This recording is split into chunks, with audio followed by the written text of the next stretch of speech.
Yeah, hi there. These comments are for SA, and this is Michael, and I am the founder, owner, and the materials writer for all of your lessons at Stealth, the 7-step system to pass the TOEFL IBT. I just completed your reading, your integrated writing practice test number 7, and I'm going to go ahead and give you a score right now. So let's take a look at it line by line here. So you say in the reading passage, you have explained, but there's actually no subject there. Why don't you get rid of the preposition, say the reading passage explains the benefits of buying hybrid cars in the United States, and instead of saying in the lecture, just say, and the lecture opposes, or I wouldn't say opposes this kind of transportation. I think you're missing the point.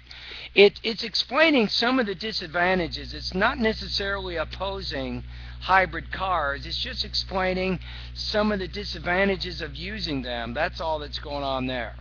Okay, your second line, you say there are about 45% petrol consumption in America. And I don't know where you got that 45% from. No, I see it. No, wait a minute. It's the United States imports 45% of the petrol that it consumes. So I think your idea is not actually accurate there. It's not 45% petrol consumption. It's 55% petrol imports in America. So that was an inaccurate statement, I think, in that second line there. You say, moreover, government care about green energy that you want to say that is used by cars, I would say. Put a subject there. You say, however. I wouldn't say however. I would say therefore or as a result. However isn't a good logical connector based on your previous idea. You say the reading passage, they support that for 3 reasons. You have the oil economy, for instance. People use hybrids, can drive for long distances as much as they like. This is where you need to give an example. Then you go into the actual reading passage and you explain about maybe the Toyota Camry, the hybrid Camry, which gets 43 miles per gallon in the city and 39 in the highway. I think it would be a good idea if you bring up an example to support that idea. You say on the other hand, the listening does not agree with that by saying gas can improve reliable. I'm not sure what you're saying there. It's not really making sense. But let's go to the listening passage and see what it says. It's saying the first counterpoint in the listening says is gas engines can provide competitive miles per gallon on the highway. They can compete with the hybrids.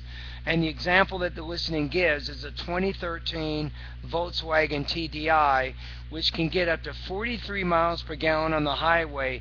That is what you want to provide as support for your listening passage, counterpoint number 1, right? So you didn't do that. You're missing a very important point from the lecture. Okay, let's keep going. You say second reason is hybrid cars. I would say the second advantage of hybrid cars is they help to reduce emissions, which inevitably have bad effects for the environment. I would say has good effects, because you're using which to comment on the idea. Hybrids are helping reduce emissions. That's a good thing, not a bad thing. So the second part of your sentence there, it's not really making sense because it doesn't logically come after what you just said. So again, I would say the second advantage of hybrid cars is that they help to reduce emissions, which inevitably has good effects for the environment. You say, on the other hand, the lecture objects, saying that using a lot of electricity in the hybrid cars burn more, and this can have essential effects leading to global warming. Okay, you're missing it. You're not getting exactly the idea. The lecture is saying this. This is what you need to say. If you go to the listening passage, you have to say the electricity that's used in order to manufacture hybrid cars, that produces emissions, because in order to have electricity, we have to burn coal, natural gas, or oil. and that's harmful for the environment. So what I think the listening passage is saying is, it's saying on the one hand, hybrid cars are good for the environment because they don't use a lot of gas. On the other hand, in order to manufacture the hybrid cars, we need to use electricity, and in order to produce the electricity, we have to have the coal, the oil, or the natural gas, and that's harmful for the environment. That was a point that you didn't bring out, I think, that second idea. So far, there's two important points from the listening passage, and you're not accurately explaining that information. In fact, you're misrepresenting that information. Okay, let's go to the third point in the reading. You say, is the reading, battery technology used in hybrid cars have an important development. It's not just important development, it's improved development. Battery technology is better now than it was in the past, and that's according to the reading passage, right? Okay, so you say in the lecture, he disagrees with the previous idea because hybrid cars have too much weight. Now this is good. Yes, the lecture said that, but you're not going far enough. Hybrid cars have a lot of weight, which causes them to not have as good a miles per gallon as they advertise. Obviously, the heavier a car is, the worse the gas miles per gallon will be. So you're not making the full connection there. Now you're also saying it costs more money for battery. What you're not saying is it costs more money to replace the battery when it gets old. So that's a point you didn't quite make. Alright, let's take a look at your score now. So from a grammar and a vocabulary perspective, you are having a number of word choice errors. So based on your writing here, it looks like you need a lot of practice with vocabulary. So you want to do a lot of practice in the vocabulary part of my course. I have a lot of great lessons.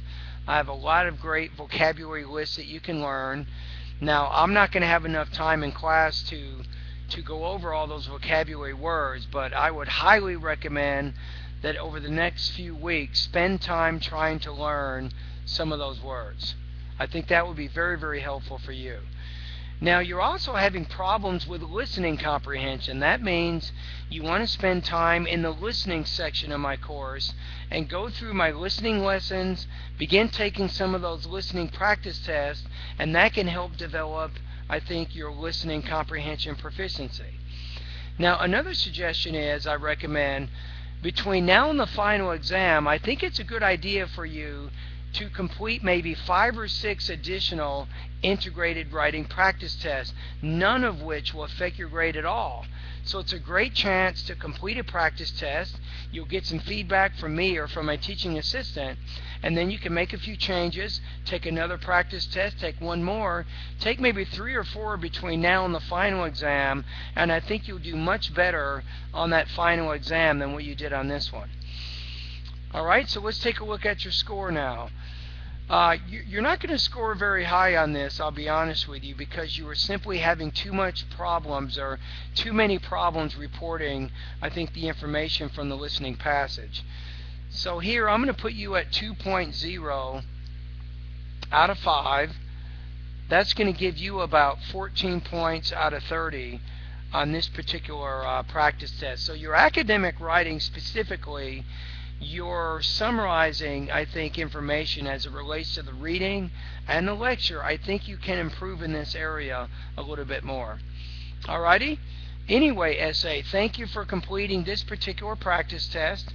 And by the way, if we take a look in the rubrics in the syllabus on page 3, you scored 2.0. That's going to put you at 64% with this particular assignment. Alright, anyway, have a great day. Thank you for your hard work, and keep it up.